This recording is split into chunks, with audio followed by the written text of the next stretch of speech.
Obrigado. Obrigado. Yeah, as you are a woman, you have to say obrigada. Obrigado.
Oi, pessoal, sejam muito bem-vindos a mais um webinar do Digital Event Expert. Dessa vez nós trouxemos convidadas internacionais para falar de um assunto absolutamente imprescindível em qualquer evento, seja digital ou presencial. Nesse caso, nós estamos abordando o assunto de conexões híbridas e vocês realmente vão gostar demais. Fiquem aí que nós vamos iniciar agora mais um incrível evento para ajudar você a transformar seus eventos em eventos incríveis e excepcionais, tá? Robson, vou apresentar para vocês mais alguns detalhes para a gente, antes de apresentar as nossas palestrantes. Sim, pessoal, sejam todos muito bem-vindos. Eu vou falar aquelas minhas dicas do começo, que eu sempre falo para vocês. Deixa eu só compartilhar minha tela aqui. Compartilhar tela aqui. Muito bem. Acho que todos vocês estão vendo a minha tela já, né? É isso, perfeito. Muito bem-vindos, esse é o Digital Event Expert. Nosso propósito sempre é transformar, inovar e tracionar o futuro dos eventos digitais no mercado brasileiro. Esse é o propósito, junte-se a nós nesse propósito.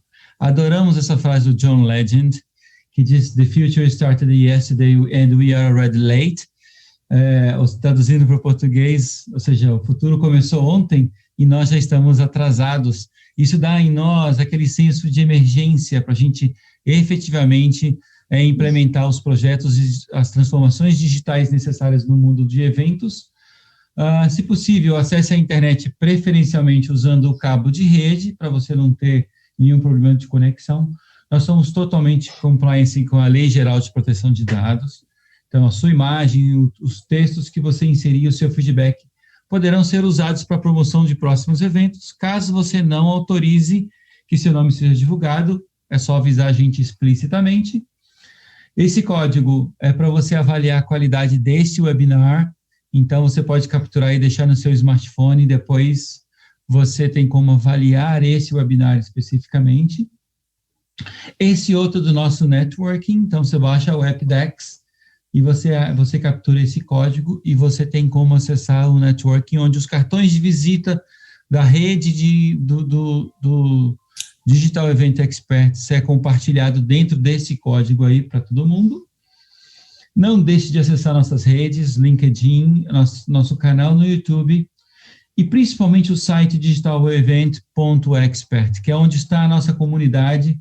Ali tem um botão de login, você pode fazer login naquela comunidade e acessar discussões, debates, estudos que a gente compartilha com todos vocês de forma contínua, alimentando essa comunidade de experts em eventos digitais. Esse evento é uma realização da VM Consultoria, do MediaCode.com, plataforma mobile para lifelong content de eventos, da BOP Comunicação Integrada, com patrocínio da Coletivo Tradutores e Intérpretes e da IASO, que estão hoje nos ajudando sobremaneira com a plataforma tecnológica e com a parte de tradução.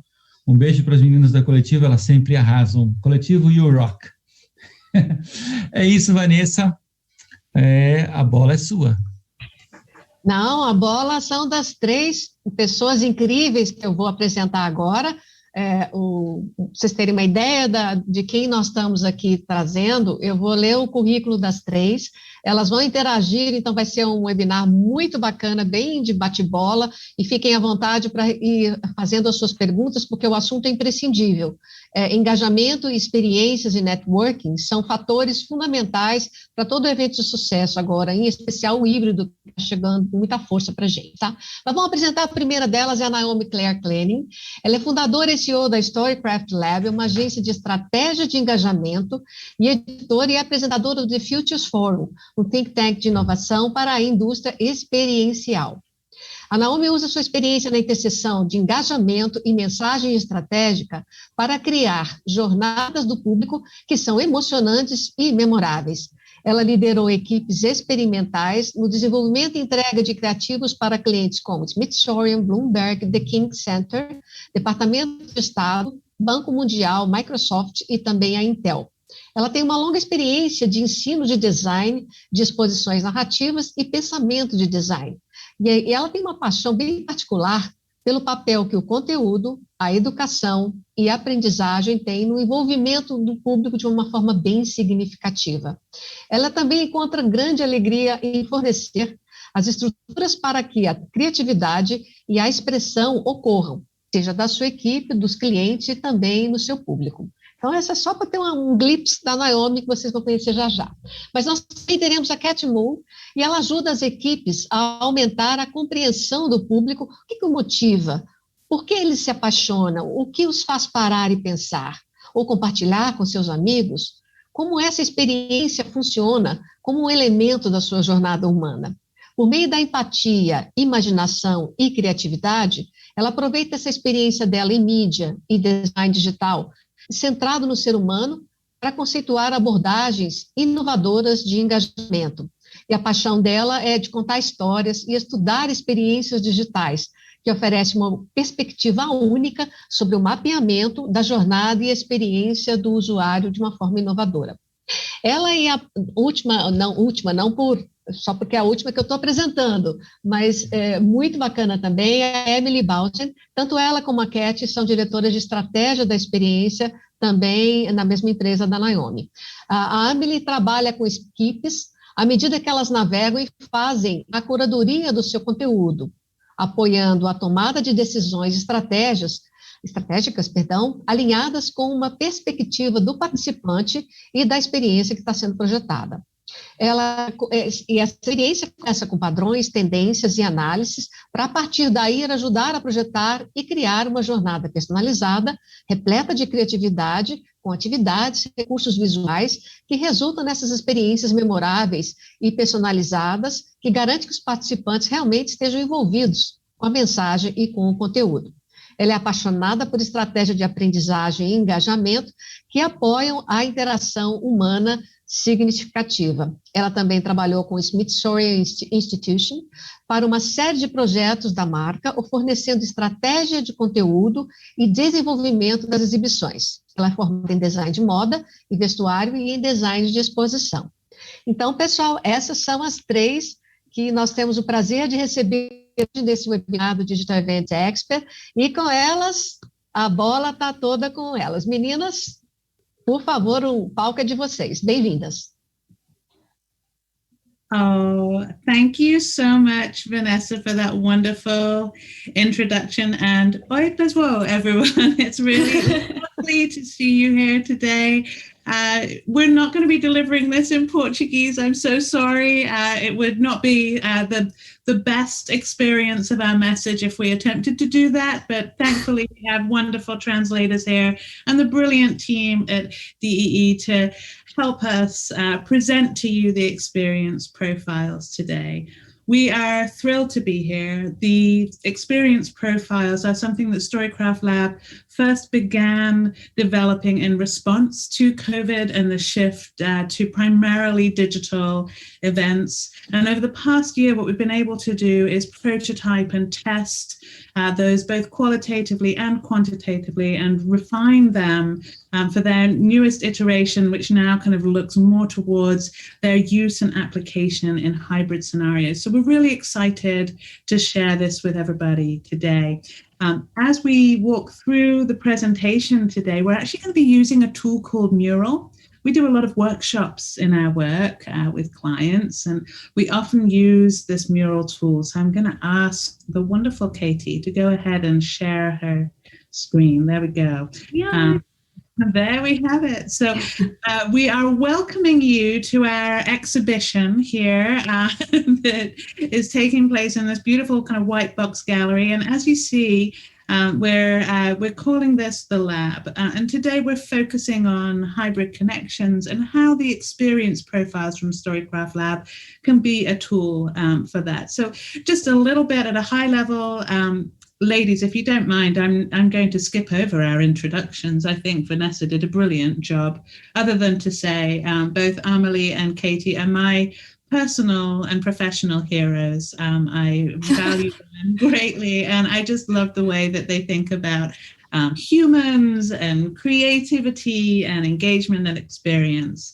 And that fits really well with Storycraft Lab, right? We help people creating experiences, whether those are events, exhibits, meetings, conferences, digital, in-person, somewhere in between.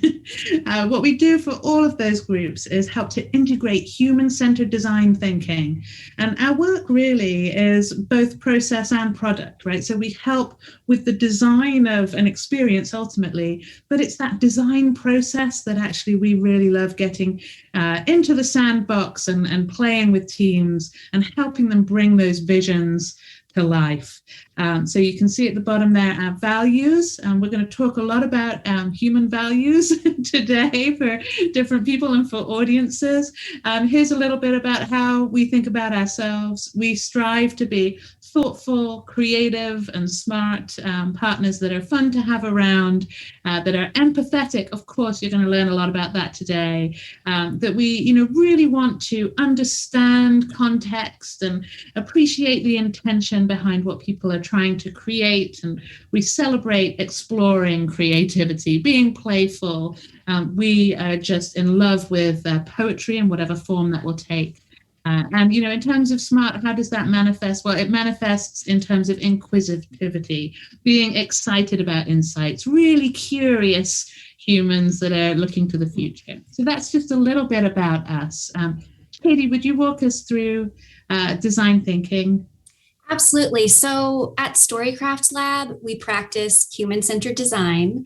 So when developing any kind of experience or engagement, we begin that process with empathy. Because we want to understand the humans we're creating experiences for. Empathy is about letting go of what you think you know, and it's a powerful process that leads to innovation. So while sometimes it can seem a bit soft and squishy and too far in the realm of emotion, empathy is actually a courageous act. It helps us uncover the gaps and opportunities and what our audiences need. And so the experience profiles are an empathy-driven tool that helps us step out of our assumptions. So what are experience profiles? When we're building an understanding of audience, while demographic and psychographic data provide valuable information, we feel that it's really important to dig beyond the traditional models by making a leap into behavioral assessments and traits, which is essentially where engagement lives. And so we are ever curious about what encourages our audiences to act. Engagement often really becomes measurable when there is an action that is associated with it. And so this is an area of study and interest when we are workshopping audience and putting our empathy hats on. So that really segues us into how we build our experience profile. So I'm going to toss that to Amelie. Thanks, Katy. So our experience profiles are built with these 4 quadrants in mind, the social, interpretive, and learning and leadership styles of the people we keep in mind in the profiles we create. So the social style is like, how do we interact socially with each other? Are you more an analytical person? Are you driving the conversation and your interactions socially? Are you amiable or expressive with others? And on the top right, interpretive is what we call the idea of connecting with content in a space. So are you the person who is really excited about ideas? And that gets you, to read something new in a museum? Or are you more of that people person who wants to hear about a story about a person, and that gets you really to connect with what you're seeing? Or are you the person who is really excited about an object somewhere on a shelf that tells a story? And physical environments can also tell a narrative, so others are attracted to that area. On the bottom left, we have learning styles, and it's what type of learner are you? How do you process new information best? Are you a visual learner that likes to learn through like videos and graphs and charts, or oral, like a classic podcast or a lecture? Are you a read or write learner, where it means you like to read your information and maybe take some notes? Or are you kinesthetic learner, so hands-on learning by doing? And then leadership styles, the last quadrant. Are you a bit more of a, entrepreneurial leader? Do you have a bit of a modern missionary in you? Or are you a problem solver or a solution finder? Like, how do you relate to your teams, and how do you like to lead and be led? So these variations of styles and preferences are all part of the alchemy of humans. And these ingredients have been carefully combined to form 6 experience profiles that sit on a gradient scale, which you're seeing down here at the bottom of the shelf. So we've developed these based on research over the past year, and we've refined them based on input and application and different events. So we have 2 examples of how the experience profiles have been crafted into an event experience. So that brings us to case study number 1. Right. So I will jump in here if that's okay, Katy, and talk a little bit about this case study. So this was the Untethered Design-a-thon from 2021. So this was earlier this year. And what we did with the experience profiles for the Design-a-thon was essentially treat them as an off-the-shelf product. So the event design a lot of it had been designed already in terms of the different components. So what we did was take the experience profiles and overlay that to help people really curate their experience at the Design-a-thon. One of the reasons that we did this, especially kind of coming into 2021, going to digital events or experiences, there has been an explosion of content. And some of this is in response to event organizers trying to be inclusive, right? All of those affinities and preferences that Amelie just talked about, people are trying to respond to by providing more and more session formats. And this is fantastic. It's wonderful. It's inclusive. It means that there's a place for everyone in these experiences, and there's a lot of energy, but it can also be a little bit overwhelming for the event experiencer, right? The attendee. Where do I start? How do I filter through this giant list? How do I really kind of have the time to read all of these abstracts and figure out what's going to work for me? Well, in this situation, we use the experience profiles to solve that conundrum. And you can see at the upper left here, maybe we can zoom in just a tiny bit there, Katy, on the presentation. The homepage for the event platform for Untethered, it was a platform called Hub. What they did was embed into that homepage a series of pathways. So you could take your experience profile quiz at registration, or if you forgot to take it at registration, you could also do it on the homepage here. It would return a result to you. And then depending on the pathway, you could select whether you wanted to see the sessions and the experience that was curated for the seeker or the harmonizer or the adapter, right? On the right-hand side, of this case study poster, you can see that there was the quiz was iframed into the event site. That was great because it meant that people didn't need to leave the platform that was hosting in order to get this result. It was all like right there, very streamlined experience for them. So in addition to providing, kind of returning that result in terms of the curated pathway, there was a connection across to community and to networking activities. You could go out and talk to people with similar profiles, right? Or different profiles and see what happens. So there was a lot of activity and ways that this was then kind of built in to the overall event design. And Katy had a hand in going in and, going through that content, aligning it with the profiles that would resonate so that it could return these curated pathways. So really interesting application of this kind of off-the-shelf product or idea of the experience profiles in the Design-a-thon there. Now, the next use case study that I'm going to show you is for C200. And this is an example of taking the methodology behind the experience profiles and through some light customization, and I can talk at much greater length about what that means another time, but through some customization, we actually were able to take the methodology and tailor it to a particular audience.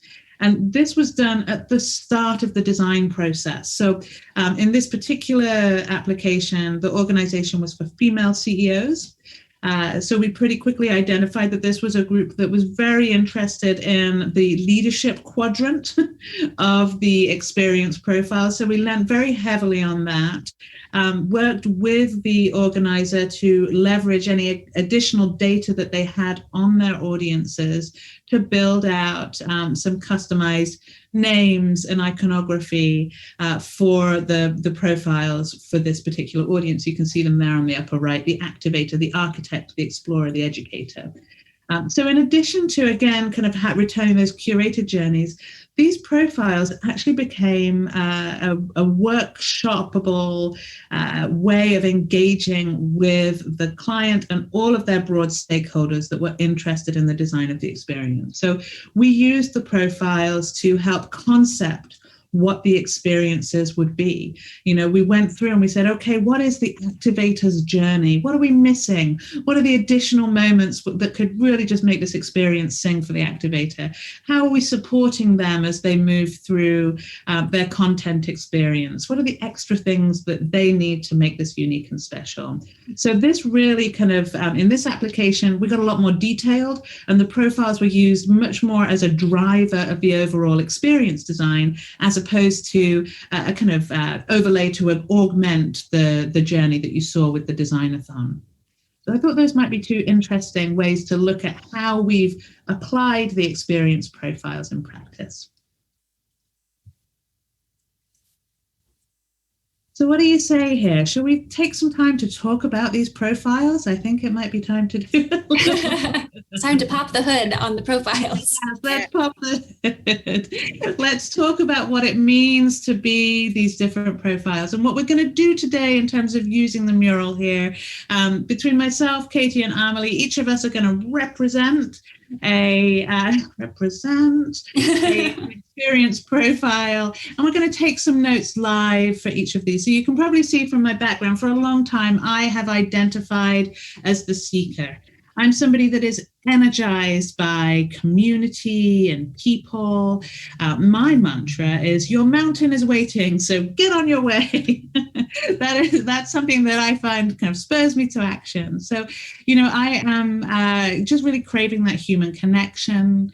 I seek spontaneity, the serendipity in whatever form it is delivered to me is just delightful. That is something that will make me remember an experience, tell my friends about it, share it to other people, right? So surprise me with moments where I can come together with people. Is that a flash mob? That might be a flash mob, if we can have an impromptu dance party, or maybe it's a marching band, something like that, that I get to share with other people, really kind of gets me excited. Now, I am interested in new tech in as much as it allows me to connect with other people. Likewise, when I'm thinking about content, it's for me, it's all about the people and the physical environments actually that I share with those people, right? So put me in that immersive environment with other people, and I'm really, really happy. So I'm somebody that does need variety. My attention span might be a little on the shorter side. So things that are sparkly and moving are great. And I do like to get hands-on in my learning experiences. Again, if other folks are involved, right? So it's the hands-on group brainstorms where I'm playing in the sandbox with other people. So that those are things that are really important to me from a learning perspective. When I think about myself as a leader, I'm an expressive leader. I will express my emotions and my goals, my dreams, and I'll be fearless in that regard, open and fearless. And, I think I want to hear the stories of my team, right? This is something that helps me to connect to the work that I do and the people that I lead. And I want to find a way to help my team find their own voice, have impact in the world. And I think really, I'm committed to making sure that my team is not limited by what they know and really kind of opening up their imagination. So that's me as a seeker. What would you say, Katy? Have I missed anything there? I don't think so. I think you did a beautiful job. I love you as a seeker. I'm going to move on to the creator. Ooh, yes, please. So similar to the seeker, the creator also gets energy from being around people, but their motivation is a little different. It's more so around the doing and creating with others. So their mantra is very fitting. Life is best unscripted and unrehearsed, which just helps to highlight their style of being playful and flexible. So being in active collaboration is their happy place. You can almost liken it to being in a band. The creator sees you, hears you, and really wants to jam with you.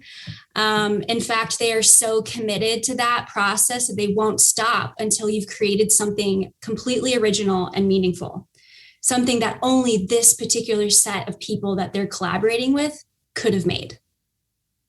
So I would say that, this really speaks well to the creator's leadership skills as well. They utilize their intuition to make bold decisions. They love to energize the mission and motivate everyone to give their best. They want to hit every note, push it as far as it can go until the mission is fully realized in every color imaginable.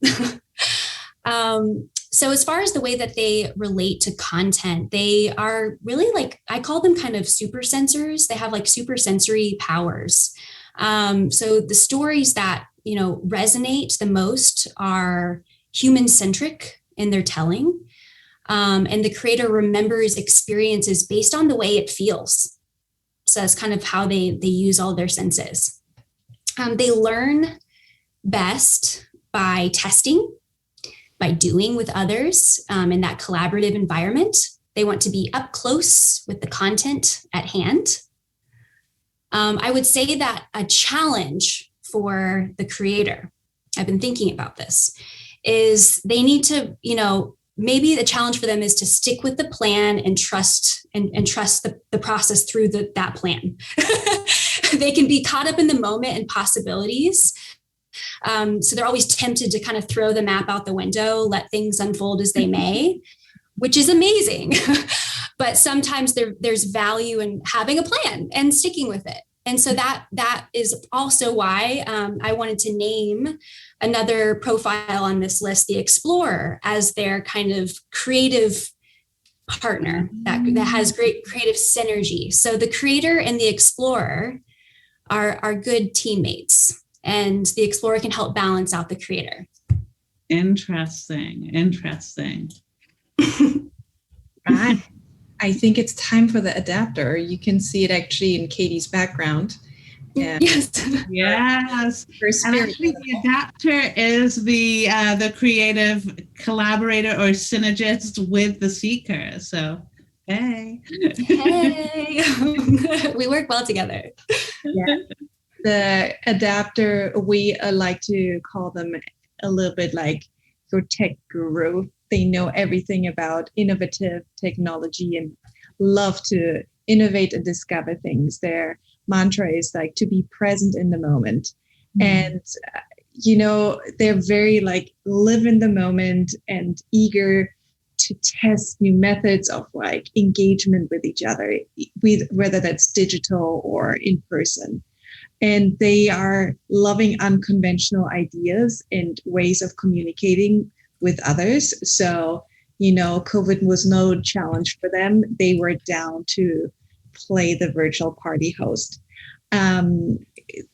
From a content perspective, they love to look at the big picture and imagine possibilities, always a bit with a playful spirit in mind. And they kind of like to break the mold. What can I break next in the best possible way? So they're all about experimentation and love a good gamification. They love to also be up to date. They keep up with the trends of technology and other innovations. And so when it comes to learning, they're quite a visual and oral learner. So they observe and listen to kind of see what cues they can get from that to develop new theories and methods of learning and engaging. And they love a good presentation, especially if there's some sort of visual element involved, like mural is their jam. They love to also learn through a bit like roundtable discussions and like talking with other people that have something with energy and like test new scenarios and also test new technology and devices. And so creating like places for connection virtually or in person is totally up their street. Leadership, they are a bit like your problem-solving entrepreneur. They love to lead kind of with an open-minded curiosity and also expression. And they're happy to ride the wave of innovation and research and hear about latest ideas and test them out. They definitely want to solve all the unsolvable problems and are super like inventive and resourceful and kind of motivated and love to give you a good pitch of what they should do. So as we said, they're like the ideal collaborator with a seeker who, if they work together, you can't stop them. It's interesting. I think we talked about the adapter as being somebody that quite likes to see how people react to things and situations, right?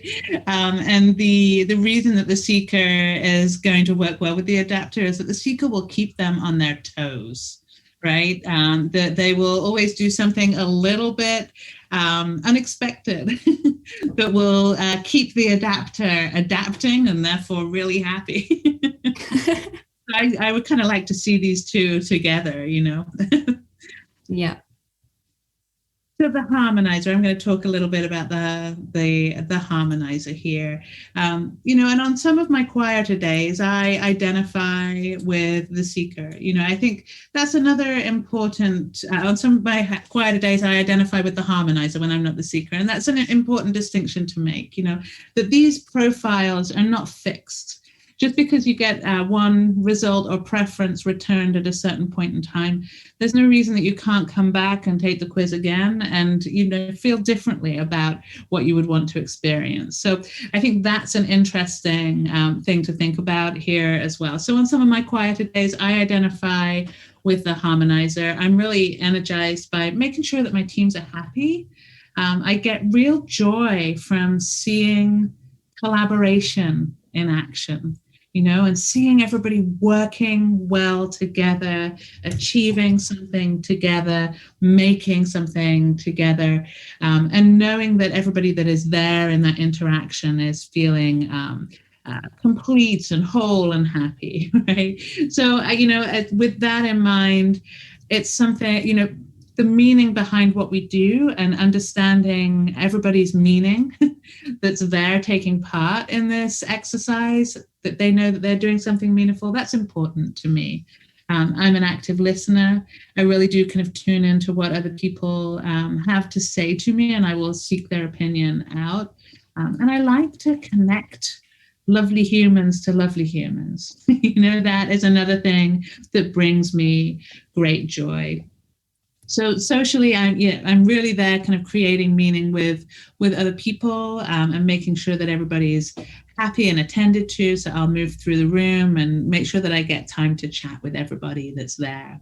When I'm thinking about connecting with content, it's the people stories that will really resonate with me. If you tell me a story about the impact that a product has for a real life human, I'm going to remember that. That would be my mission, my call to action, right? In terms of getting that content to connect. I don't mind if hybrid experiences are live or digital. I want to interact with people. So if I'm there in person, I'm going to want to interact with the digital audience. And if I'm attending digitally, I want to connect with the people that are on site because I'm there and I want to make sure that everybody is working together. All right. So then in terms of that learning, you can imagine that, the oral, the listening and discussing is the way that I really like to process information, so it's follow-up discussion groups, buddy systems, kind of almost like the book studies, right? You can go to a session and then make connections there. I'm going to actually connect and probably network with other humans within those content sessions as well by talking about kind of shared challenges and opportunities. Yeah, the fireside chat, Amelie, that's absolutely right. That's my jam right there. I love that. Now, in terms of leadership, I'm there to problem solve through the connections and bringing people's kind of best interactions together. The mission and the meaning behind what we do is important to me as well. I'm a natural mentor as a leader. So I want to understand how I can help other people on my team succeed and grow and feel that fulfillment. So, if I think about kind of servant leadership, that is that's something that I really relate to. And so the harmonizer as my creative collaborator, I really love to work with the thinker. We have a great relationship, and we'll talk a little bit more about the thinker in a moment and why those two work so well together. Lovely. Okay, so I will talk about the explorer. So I mentioned earlier that the explorer provides really good synergy and balance for the creator. Well, the same goes the other way around. Something that these two share in common is a love of process, but the explorer is more independent-minded. I would say like a bit more meditative and reflective about what that means. They love planning out their adventures. They always have their sights on where they're headed next because they're really good at mapping out how to get there. Mindful of pacing, alternate routes, and the details that matter. The reward of their efforts is that once they're on a trail, they're open to how the experience unfolds, like the people they meet unexpectedly along the way. So that style of organic connection is what feels really delightful, natural. That's what feels authentic to them. It's part of the serendipity of it, finding people and moments like worth savoring, worth pausing for. And so what would appeal to the explorer is event destinations that offer something unique, like the Black Sand Beach or the haunted hotel with the award-winning spa, for example. They are people who want to remember the moment by capturing them. So they're going to love to take pictures and journal about it. So they really are that kind of the read, write, and the visual. So that, like Instagram blogger, really. Yeah, Instagram. So social media, or the basically these like visual based mediums are a good outlet for them to share their findings. So while they love their solo adventures, they do want to share. They are a kind of leader that leads by example. They have an intuitive style of being and believe others will pick up on the cues and follow along. They also lead by testing and reflecting. So they're naturally equipped with all the best reflection questions for the group. What did we learn from this?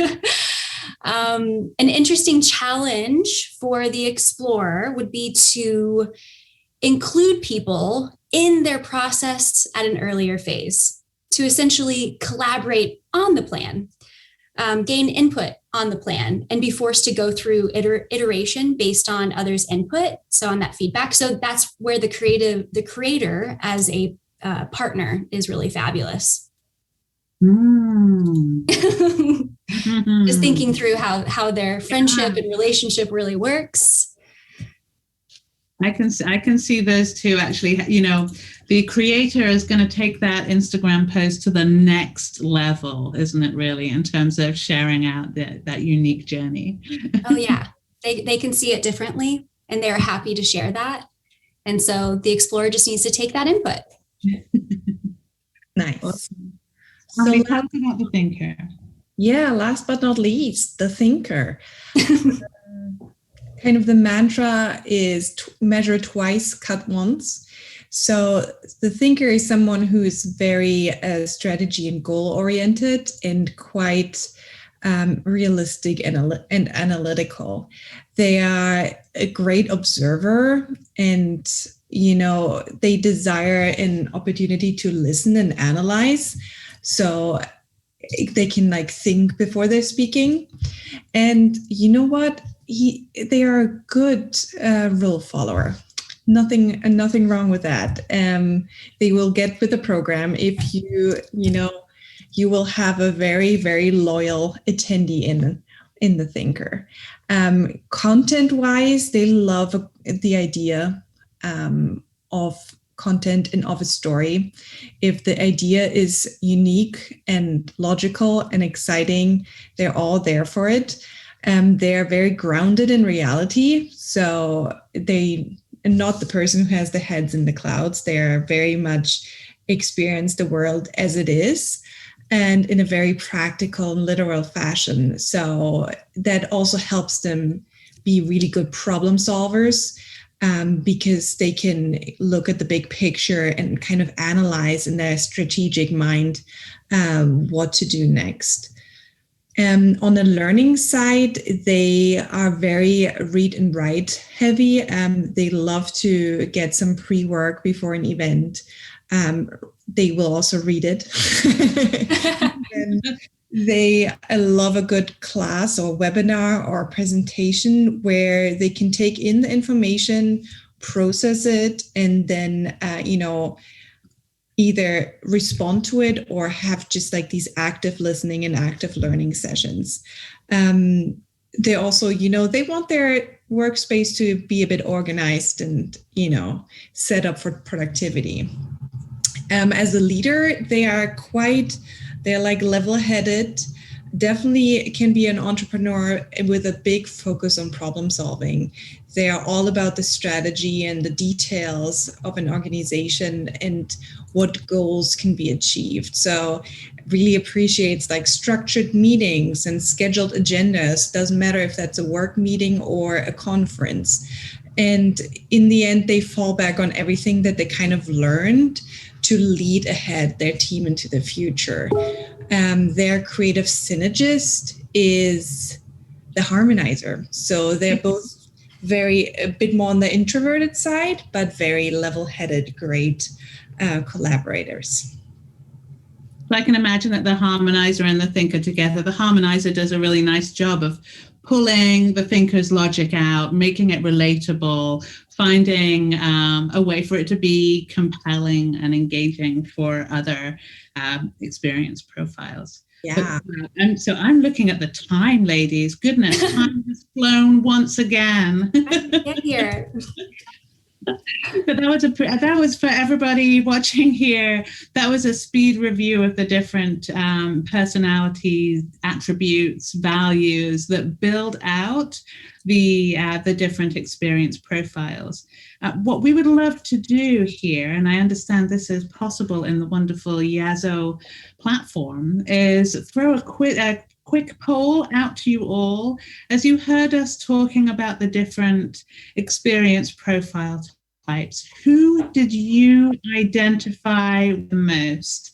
Are you the seeker, the creator, the adapter, the harmonizer, the explorer, or the thinker? We would love to know. Please tell us. And we will follow up after this webinar session, and we'll actually send you the quiz so we can see if you return the same result as how you kind of self-identified today. That'll be interesting, right? So with that, why don't we take a moment for those results to come in on the poll in Yazo, and we're going to back out from our beautiful space here. Katie, if we can take one last look at the lovely exhibit that you have created here and we've populated today. And we're going to kind of close that down and bring ourselves together to answer any questions that you all may have for us.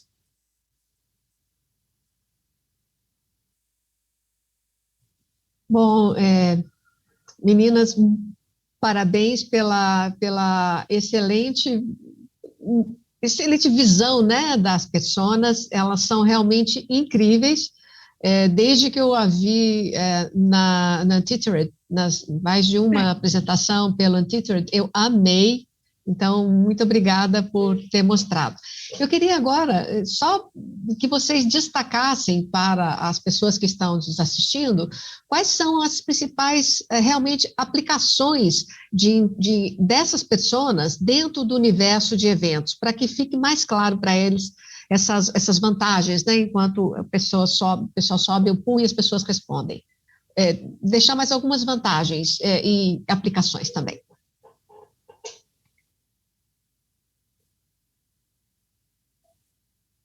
Oh, sure. Okay. So applications and advantages. I think that as I'd mentioned earlier on, one of the things that we're really struggling with is helping people to navigate all of the wonderful content at these experiences. So this is a great tool for allowing people to get in and create their own agenda. Now, what happens when you give attendees ownership of that experience is that their impression of the overall event goes up. So those surveys, those results, right?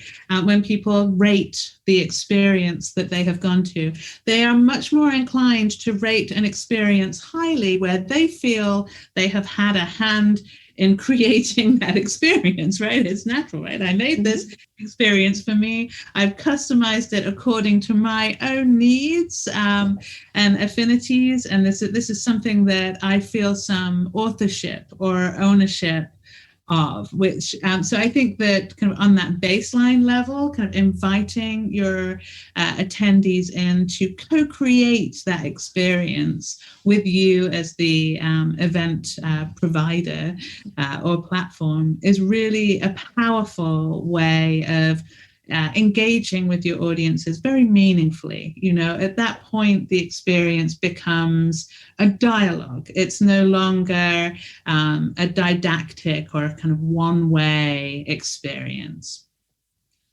Does that help to answer your question, Vanessa? Yes.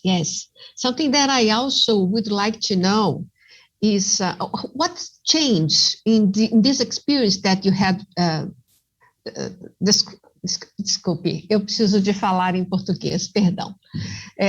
Como é que fica a experiência no híbrido a partir de agora? Ou seja, quais as transformações ou que as pessoas precisam de prestar atenção quando projetarem usando as personas para o evento híbrido? Existe diferença?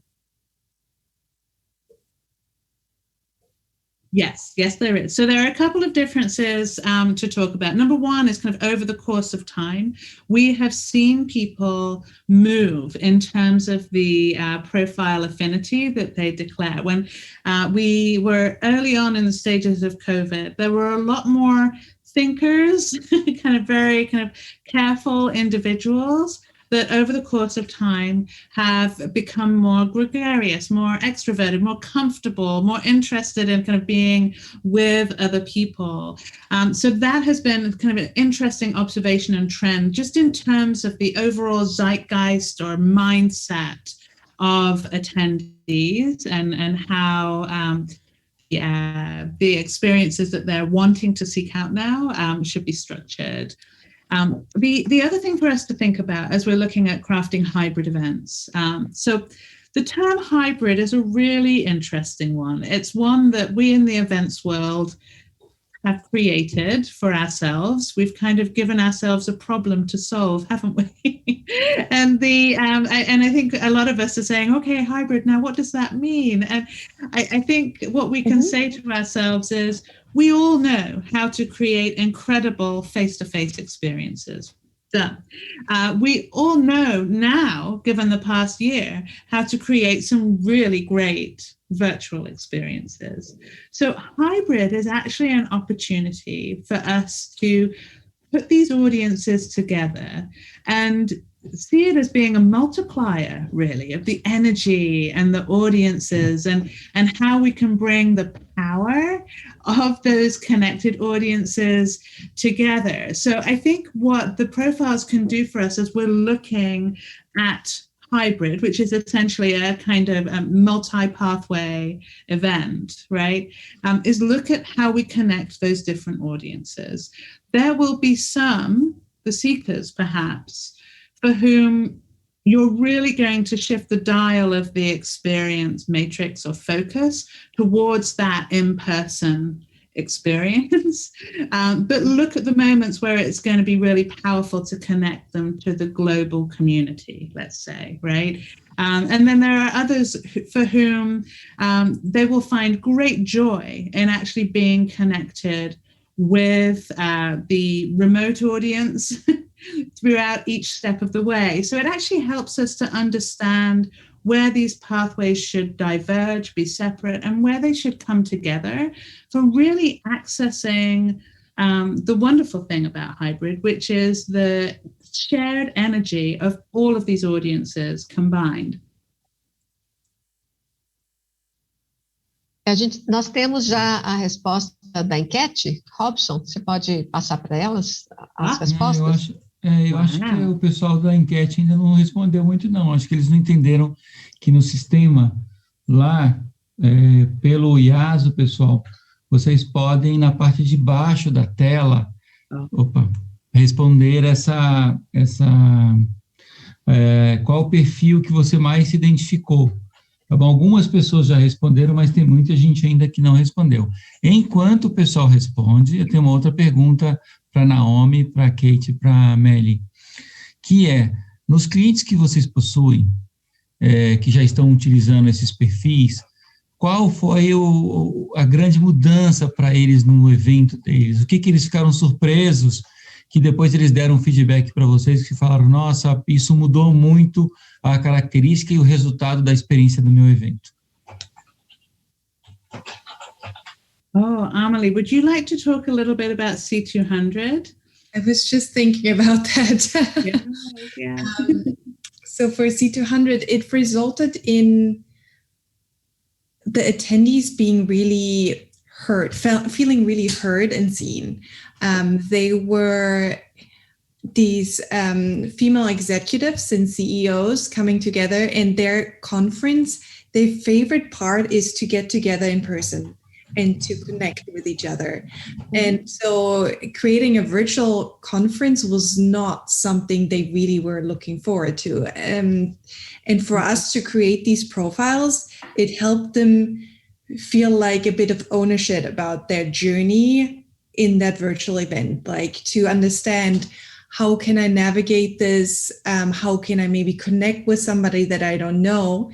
Because these profiles, you identify as one or the other, and it gives you an instant talking point. It's one of the side, like little bonuses on the side.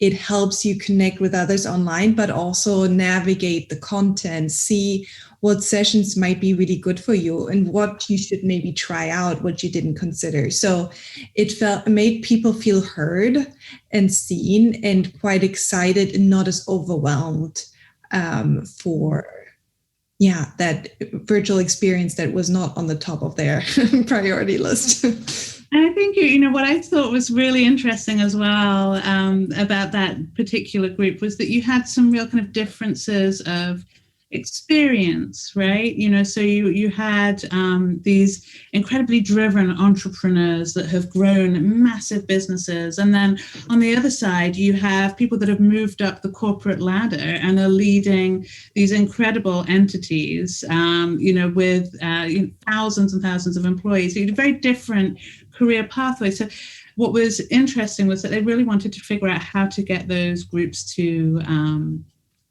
relate, but also appreciate the perspective of the other.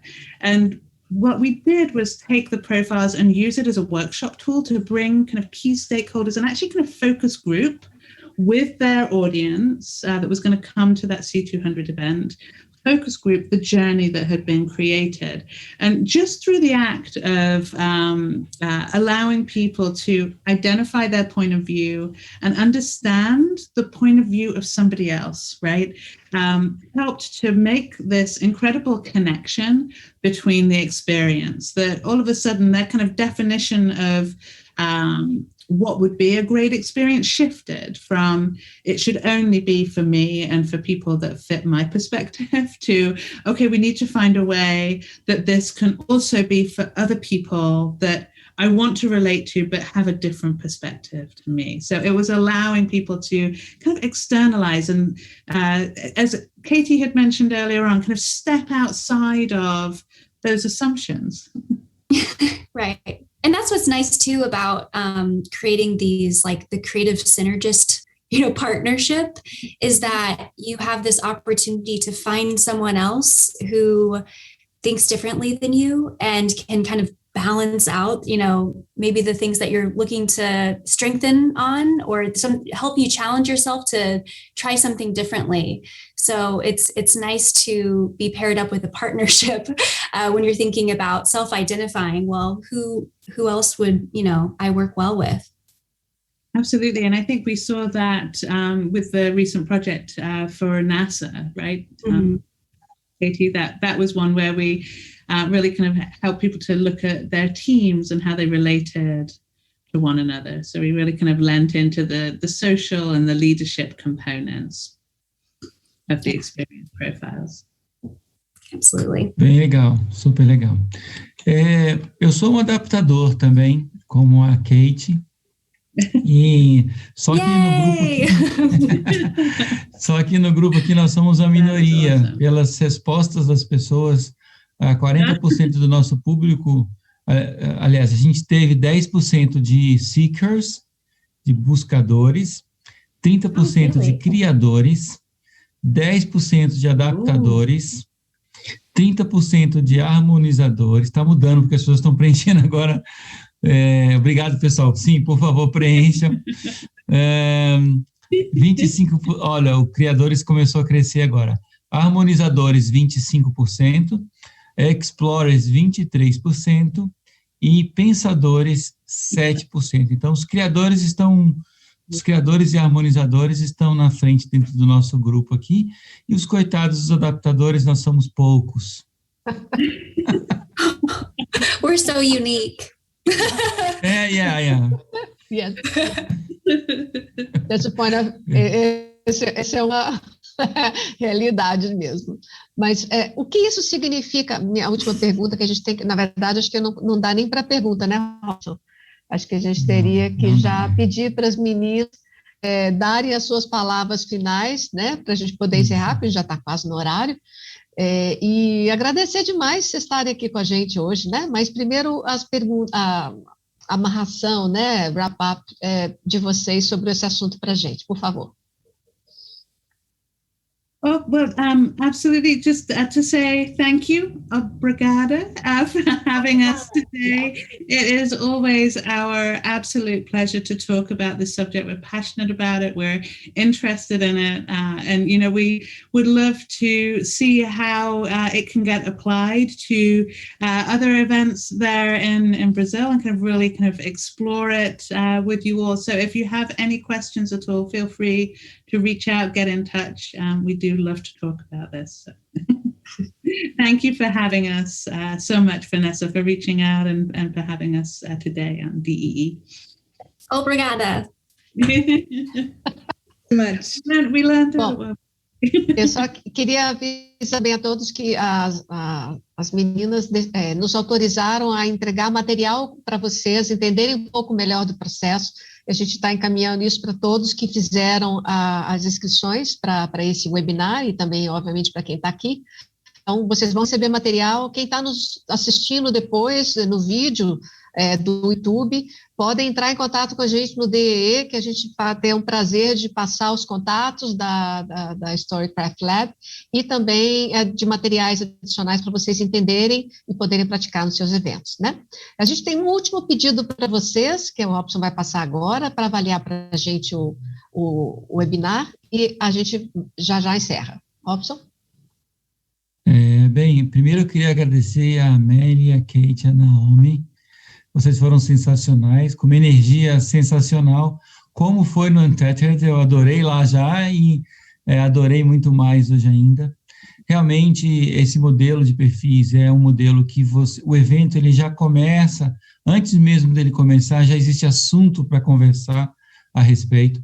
Durante o evento, essa dinâmica entre os perfis é uma coisa que traz um tempero totalmente diferente para o evento, e você fica muito mais assertivo em relação a buscar os conteúdos que realmente te interessam e até a qualificar o evento mais, porque você encontra conteúdos que têm mais a ver com o seu perfil. As pessoas do Brasil, acho que outra coisa interessante também que eu queria comentar é que a gente aplicando essas metodologias no Brasil, com as empresas que têm interesse, que procurem a Naomi diretamente para implementar isso no Brasil, nos eventos daqui, é uma forma também de comparar como os públicos em diversos países, em diversas regiões, se comportam em relação à metodologia, em relação a esses perfis. Eu acho que vai ser muito interessante para a empresa de vocês. Super parabéns. Existe, então, a enquete que está para você responder. Na tela da IASO, você tem como descer um pouquinho na tela e responder sobre a qualidade desse evento. Por favor, todos respondam. Amelie, Katy e Naomi, muito obrigado, vocês foram fantásticas, como sempre. Obrigado também para as meninas da tradução, pelo pessoal da IASO e o pessoal de tecnologia também, que nos ajudou sobremaneira. Sem vocês, não tem como fazer um evento de nível, de qualidade como esse. E se você está assistindo esse evento gravado, a gente vai deixar na descrição do vídeo os contatos da Naomi, da Katy e da Amelie para que vocês possam entrar, falar com elas e trazer essa metodologia para o Brasil também. Tá bom? Um abraço, pessoal. Até mais e muito obrigado por responder nossa enquete. Até o próximo evento. Vanessa. Bom, novamente, meninas, muito, muito obrigada, tá? Obrigada a todo o pessoal da produção, as intérpretes são fantásticas, Iaso, Fresarim, né? Todo mundo, muito, muito obrigada. E gratidão, espero que a gente possa se encontrar novamente, né? Aqui, em mais um evento, ou então em outros aí pelo exterior, que eu sei que vocês são muito feras nisso, tá? Obrigada pela audiência, pessoal. Até o próximo. Em breve a gente está com mais novidades para vocês. Tchau, até!